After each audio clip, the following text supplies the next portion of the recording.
the Escort out about a year ago. It was criticised for having bland looks, a mediocre chassis and one of the worst ranges of engines to be found outside Warsaw.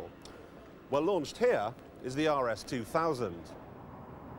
While manufacturers usually aim to launch a complete range all at the same time, the Escort has had to wait for a year for a version with some guts. A version that could give the rest of the lineup some much-needed pizzazz. This car represents Ford's first chance to show us that the standard Escort was a momentary aberration and that really they know what they're doing.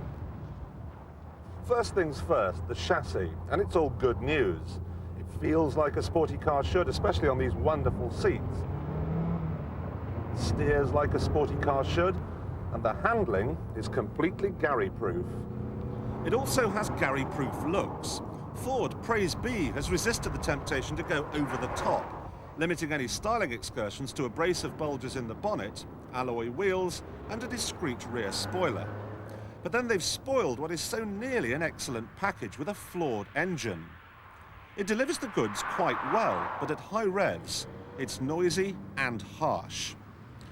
My recommendation to you is take a test drive before you buy, just to make sure you can live with it. My recommendation to Ford is rather more simple.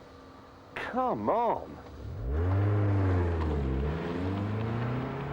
Well, they have been coming on. Some would say too little, too late, but this is the Zeta family of engines that they hope will finally crack all that criticism of their old power units. This is the 1.8-litre twin-overhead camshaft engine that we can see over there in the Escort XR3i. Now, I haven't driven it yet, so I can't tell you if it really does solve all those problems. Over the next 18 months, they'll be developing 1.6 and 2-litre versions of this engine that will power the Fiesta, the Escort and the Sierra.